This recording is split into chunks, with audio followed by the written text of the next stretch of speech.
Magandang araw, ako po si Attorney Kirby Tibayan mula sa United Nations Office on Drugs and Crime at ang trabaho ko ay tungkol sa anti-corruption at transparency, kasama na kung paano natin mapapaganda at mapapanatiling malinis ang government procurement. Ngayong araw, gusto kong pag-usapan ang isang bagay na mahalaga sa bawat Pilipino, lalo na sa mga nagnenegosyo sa gobyerno. Ito ay ang tinatawag na beneficial ownership. At isa na itong mahalagang bahagi ng government procurement sa Pilipinas. Kaya ano nga ba ang beneficial ownership? Kapag may kumpanyang nag-bid sa isang government contract, halimbawa para magtayo ng paaralan, mag-supply ng gamot, o magbigay ng IT services, kailangan natin malaman sino ba talaga ang may-ari at nagkokontrol ng kumpanyang yun. Hindi lang yung pangalan sa registration papers, ang totoong tao sa likod nito. Yan ang tinatawag nating beneficial owner. Ang natural person na tunay na nagmamay-ari, nagkokontrol o may dominant influence sa isang kumpanya. Bakit ito mahalaga? Kasi minsan sa papel mukhang magkakahiwalay ang mga kumpanya. Pero sa totoo lang, iisa lang ang tao na nagmay-ari o nagkokontrol sa kanilang lahat. O kaya naman, konektado pala ang kumpanya sa isang government official na kasali sa desisyon. Kung hindi natin alam kung sino talaga ang mga nasa likod ng isang kumpanya, hindi natin makikita ang mga ganitong panganib. Bakit ito mahalaga sa procurement?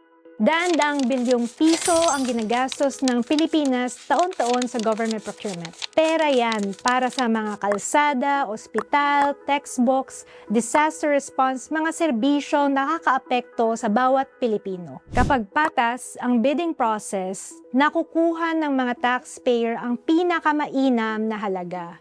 Pero kapag may sabuatan sa mga kumpanya, kapag iisa lang ang tao nagkokontrol ng maraming bidder, para magmukhang may tunay na kompetisyon, ang publiko ang talo.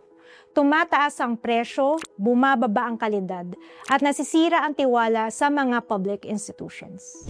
Ang beneficial ownership disclosure ay isa sa pinaka-epektibong paraan para pigilan ito.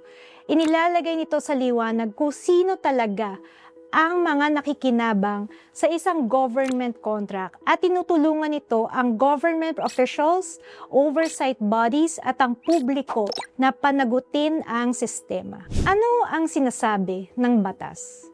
Ang magandang balita ay gumawa na ang Pilipinas ng isang makasaysayang hakbang. Sa ilalim ng Republic Act No. 12009, ang New Government Procurement Act na nilagdaan noong Hulyo 2024, kinakailangan na ngayon ng mga bidder na i-declare ang kanilang beneficial owners kapag lumahok sa government procurement. Malinaw ang Section 82 ng batas. Ang mga legal entities, corporations, partnerships, foundations, associations ay kailangang i-disclose kung sino talaga ang nagmemay-ari at nagkokontrol sa kanila.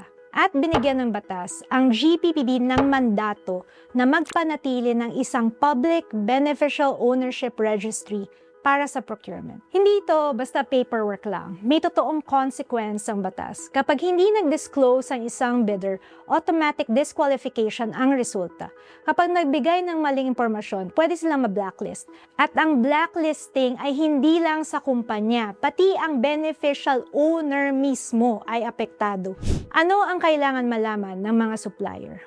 Kung kayo po ay isang supplier, contractor o consultant na nagbe-bid sa mga government projects, ano naman ang ibig sabihin nito para sa inyo? Una, hindi ito dapat katakutan. Kung maayos at tapat ang pagpapatakbo ng inyong negosyo, ang beneficial ownership disclosure ay simpleng pagiging transparent tungkol sa kung sino kayo. At maganda ito para sa inyo kasi lumilikha ito ng level playing field. Ibig sabihin, sa galing ng inyong produkto at serbisyo kayo nagko-compete, hindi laban sa mga nandadaya. Pangalawa, straightforward lang ang impormasyon na hinihingi.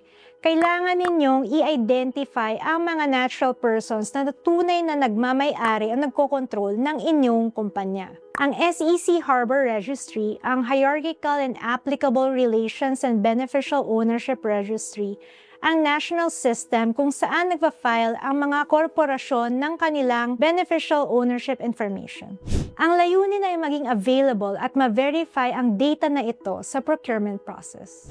Pangatlo, manatiling updated. Nagtutulungan ang GPPB, SEC at PSDBM para gawing mas madali ang compliance. Kasama na ang pag-integrate ng beneficial ownership data sa electronic procurement system. Abangan ang mga updated guidelines mula sa GPPB. Kinikilala na ngayon ng international community ang Pilipinas sa pagsama ng beneficial ownership transparency direkta sa procurement law nito.